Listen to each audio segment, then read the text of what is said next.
Opinion is India's military future ready. A deep dive into defense reforms. India's armed forces today stand at an inflection point, strategically recalibrating to navigate a world increasingly shaped by multipolarity, emerging technologies, and non-traditional security threats.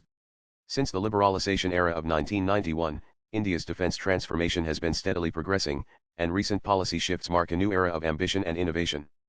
But do these steps sufficiently prepare the military to confront present and future threats? The economic reforms of 1991 not only unlocked market potential but also catalyzed structural thinking within India's strategic community. Over the following decades, reforms such as the Defence Procurement Procedure (DPP), the formation of the Defence Acquisition Council (DAC), and a more open approach to private and foreign participation in defense manufacturing redefined the contours of military modernization.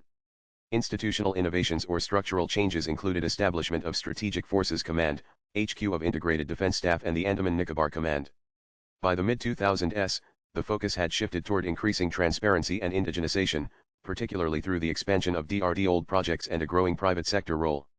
The 2010s witnessed the mainstreaming of digital procurement systems and increased international collaboration. The cumulative effect of these developments created the scaffolding upon which current reforms rest. The formation of the Department of Military Affairs (DMA) in 2020 introduced a much-needed focus on jointness and interoperability. The DMA was particularly significant in devolving ministerial powers to military leadership based on domain expertise, streamlining decision-making processes, and enhancing civil-military coordination. The year 2025 has come to be known as a turning point, dubbed the Year of Reforms, as Ministry of Defense aims announcement and rollout of several landmark initiatives. This included acceleration of indigenous capital acquisition projects, deeper integration of dualist technologies via IDEX, structural overhaul of the quality assurance regime under DGQA, and plans to open up defense testing infrastructure to private innovators. These policy moves reflect a broader strategic vision that seeks not only to modernize but also to democratize access and foster innovation in defense manufacturing and R&D. In recent years, administrative reforms within the Ministry of Defense have focused on enhancing the speed, transparency, and responsiveness of decision-making. There has been a decisive move toward digitization, whether through e-procurement platforms or electronic workflow systems. The Srijan portal, launched to encourage domestic defense manufacturing, has facilitated direct engagement between the armed forces and industry, while also fostering accountability. One of the landmark developments has been the corporatization of the Ordnance Factory Board into 7 defense PSUs, which has allowed for greater autonomy, flexibility, and competitiveness, aligning defense production with contemporary management practices. Complementing this shift, NITII's Law and Security vertical, established as part of its evolving role in policy innovation, has contributed to strategic thinking on defense reforms, interagency coordination, and long-term capability planning. Its insights have helped shape pathways for resource optimization, indigenization strategies, and regulatory harmonization in defense-related sectors. The vision of Atmanirbhar Bharat in defense has found expression in a comprehensive push for indigenization. The strategic partnership model and successive positive indigenization lists have catalyzed domestic industry participation across key military platforms. From fighter aircraft like the LCA Tejas Mk2 to long-range precision strike systems and indigenous drones, DRDO and Indian private manufacturers have stepped up significantly. India's growing defense exports, ranging from coastal surveillance systems to artillery equipment, are reflective of this maturation.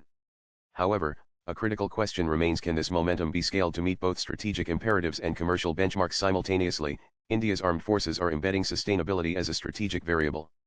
Efforts to green the battlefield through solar-powered infrastructure, electrification of base logistics, and the adoption of alternative fuels are transforming energy planning in operational theaters.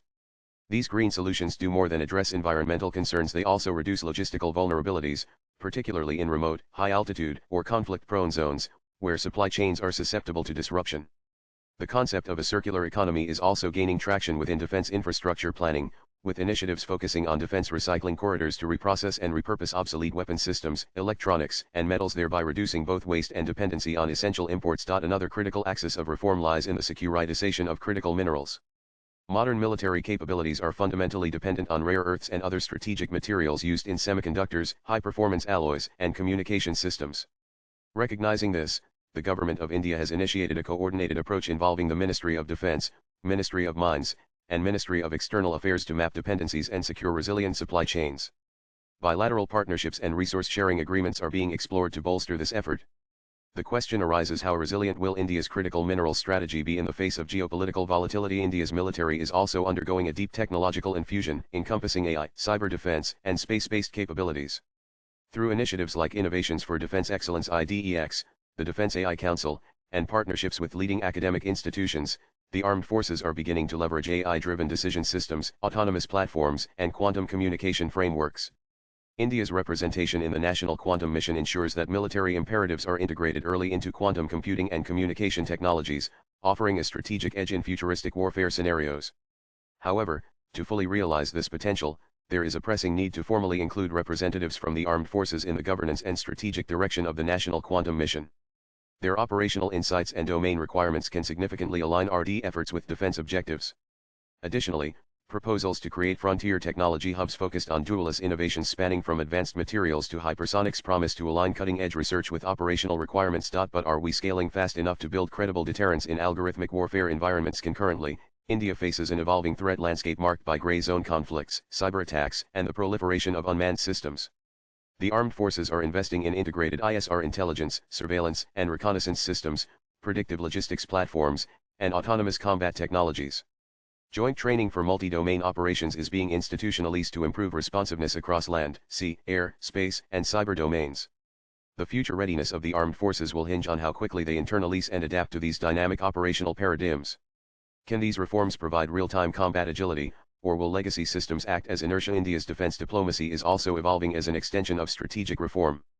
From the co-production of jet engines with the United States to trilateral naval exercises in the Indo-Pacific and expanding defense exports to Africa and Southeast Asia, the emphasis is on building both technological depth and geopolitical alignment. These partnerships serve a dual purpose: enhancing access to cutting-edge platforms while supporting India's drive for strategic autonomy. The balance between indigenization and interdependence is delicate but increasingly sophisticated. Swipe left for next video. India's defense reforms reflect clarity of purpose towards self-reliance, responsiveness, and technological sovereignty.